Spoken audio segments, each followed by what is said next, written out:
Good afternoon, everybody. It really gives me a lot of confidence in this endeavor.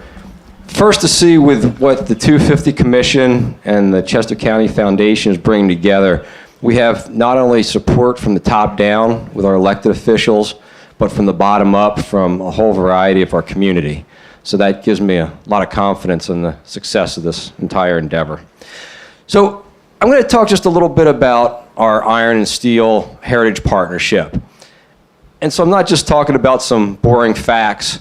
I'd like to just start with a brief story of an individual, because we as human beings are storytellers, and that's what we're really doing with America 250, is telling a story. Okay, Lady Grace was born Rebecca Savage. After her first marriage, she became Rebecca Nutt, and after her second marriage, Rebecca Grace, and known in her later years as Lady Grace. She was born in 1718. And when I talk about her, I like to think of her as a hub from which multiple spokes extend to tell the story within that wheel. So Rebecca's grandfather, Thomas Rutter, was the first iron master in Pennsylvania. He was married on William Penn's Pennsbury Manor and asked by William Penn to go up to Schuylkill and make iron. So grandfather was a story of his own. After her father's death, her mother remarried. Her stepfather was Samuel Nutt, and he was the first iron master in Chester County, who opened the Coventry Iron Works in 1717. That site is actually in what's now Warwick County Park today. Her mother, Anna Nutt, upon Samuel Nutt's death, if you're not getting the theme here, a lot of people died young back then, especially in the iron industry. But after Samuel Nutt's death, Anna followed his wishes and built the Warwick furnace and operated that furnace for many years under Anna Nutt and Company, which, when you think about it, in 1737, for a female to be doing so was a quite unique concept. Her brother, Samuel Savage, bought the indenture of an Irish immigrant, George Taylor, who later became a signer of the Declaration of Independence. Her second husband, Robert Grace, was a friend of Ben Franklin's, and in 1742, he gave them his plans for the Pennsylvania fireplace, which became known as the first Franklin stove, prototyped in their house and cast at Warwick Furnace. Her son-in-law, Thomas Potts, took over operations of the Warwick Furnace and Coventry Forge, part of the Potts family, known for founding Pottstown. They began to cast the Warwick cannons, which have gained quite a bit of notoriety lately as they've been dug up after 250 years of hiding from the British.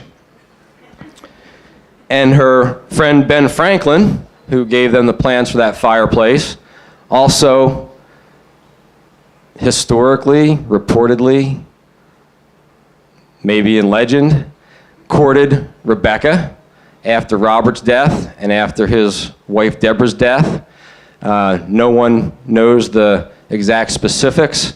However, it is documented that on Ben's death in 1790, she made a trip from Coventry to Philadelphia in the spring, which roads in 1790 between Coventry and Philadelphia were not an easy path to travel, and was one of the last people to see him before his death other than his immediate family, the night before his death.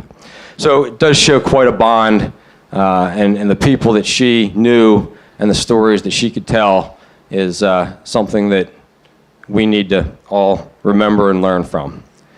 So to give you a little bit more information on the Iron and Steel Heritage Partnership, I'd also like to recognize David Blackburn, who is our chair of the partnership, and Sandy Nomeyer, who's here somewhere also as the secretary of our partnership. So thank you guys for all you do. The concept for an iron and steel heritage region was put together in a plan in 2002. And then, like many plans, unfortunately sat on a shelf for a little while.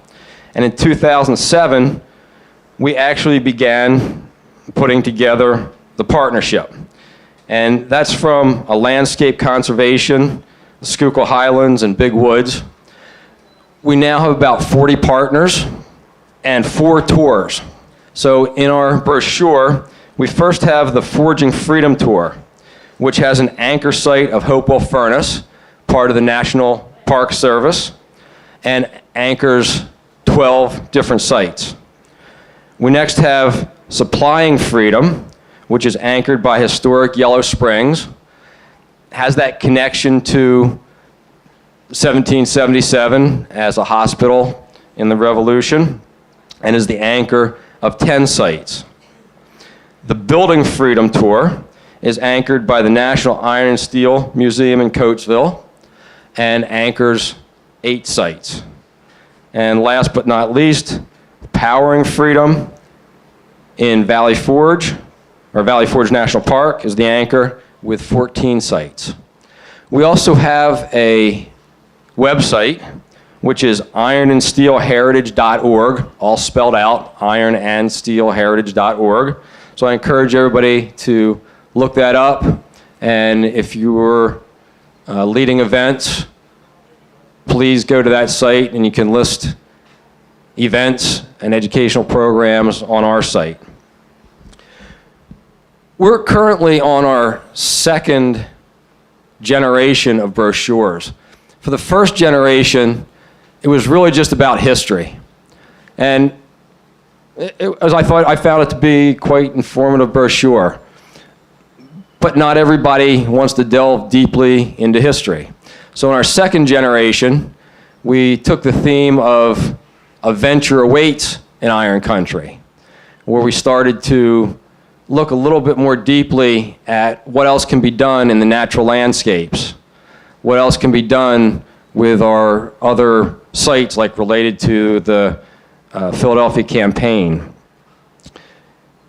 I'm really hoping that through America 250, through our Heritage Tourism Plan, our iron and steel partnership can mature a little bit more to start including agriculture and arts and evolving values and all the things that are in our current plans, so that we can gain that mutual benefits.